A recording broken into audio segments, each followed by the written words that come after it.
অবশেষে গীতার সাহায্যে বেল পেল অগ্নিজিৎ মুখার্জি। হ্যাঁ বন্ধুরা, গীতা এলএলবি সিরিয়ালের আজকের পর্বে আমরা দেখতে পাবো বড়বাবুর বয়ান শুনে গীতা জজ সাহেবকে বলে হাতে ছুরি দেখা গিয়েছিল, কিন্তু ওনাকে আঘাত করতে দেখা যায়নি হুজুর। তখন ভজন বলে আমার লার্নার ফ্রেন্ড কি প্রমাণ করতে চাইছে, উনি শুধু ছুরিটা ধরেছিল আর আঘাত অন্য কেউ করে গেছে। উত্তরে গীতা বলে ঠিক তাই। এই বলে গীতা জজ সাহেবের কাছে অগ্নিজিৎ বাবুর ফোনটি নেয়ার জন্য অনুরোধ করে। অন্যদিকে গিনি সাত্বিককে ধন্যবাদ জানিয়ে বলে তোমার এই স্পর্শ নিয়ে আমি সারা জীবন কাটিয়ে দেব, আর আমি তোমাকে ডিভোর্সও দিয়ে দেব।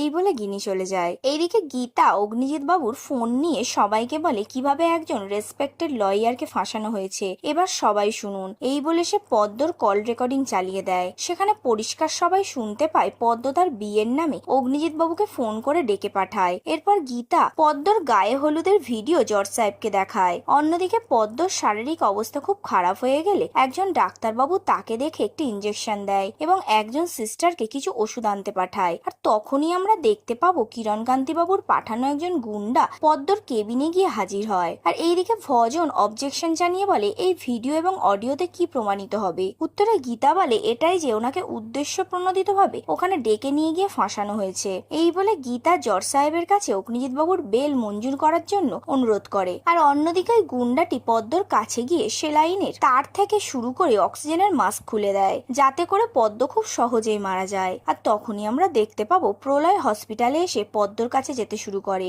আর এইদিকে জজ সাহেব অগ্নিজিৎ বাবুর বেল মঞ্জুর করে দেন। তখন গীতা ভজনকে বলে অগ্নিজিৎ মুখার্জিকে কেউ ছুতে পারবে না যতক্ষণ আমি আছি। আমি ওনার পুত্রবধূ, ওনার সম্মান রক্ষার দায়িত্ব আমার। একবার হলেও তো ওনাকে আমি বাবা বলে ডেকেছি। এরপর গীতা অগ্নিজিৎ বাবুর সামনে গেলে অগ্নিজিৎ বাবু গীতাকে ধন্যবাদ জানিয়ে বলে এইভাবে আমিও বেল মঞ্জুর করতে পারতাম না। এই বলে তিনি চলে যান। এরপর গণেশবাবু গীতাকে কাঁদতে দেখে বলে কি রে মা, তোর চোখে জল কেন? উত্তরে গীতা বলে লোকটার জন্য বড্ড মায়া হচ্ছে। তখন গণেশবাবু বলে জানি, কিন্তু আগে ওনাকে বাঁচাতে হবে। উত্তরে গীতা বলে তারও আগে পদ্মকে বাঁচাতে হবে, কারণ ওকে আবার খুন করার চেষ্টা হতে পারে। এই বলে তারা সেখান থেকে চলে যায়। তখন ঘোষাল উকিল ভজনকে বলে গীতা এলএলবি তো মুখে ঝামা ঘষে চলে গেল, বলেছিলাম না আহত বাঘিনীকে ঘাঁটিও না, সে ঘুরিয়ে ঠিক থাবা মারবেই। অন্যদিকে ওই গুন্ডাটি একটি বালিশের সাহায্যে পদ্মর দম বন্ধ করে খুন করতে যাবে, ঠিক সেই মুহূর্তে প্রলয় এসে তাকে ধরে ফেলে এবং পদ্মর অবস্থা দেখে চিৎকার করে সবাইকে ডাকতে শুরু করে। এরই মধ্যে ওই গুন্ডাটি যেভাবে হোক প্রলয়ের হাত থেকে পালিয়ে যায়। এরপরে সেখানে ডাক্তার এবং নার্সরা এসে পদ্মর অবস্থা দেখে অবাক হয়ে যায়। আর এখানেই আজকের পর্বটি শেষ হয়। গীতা এলএলবি সিরিয়ালের প্রতিদিনের আপডেট পেতে আমাদের চ্যানেলটিকে অবশ্যই সাবস্ক্রাইব করে রাখুন।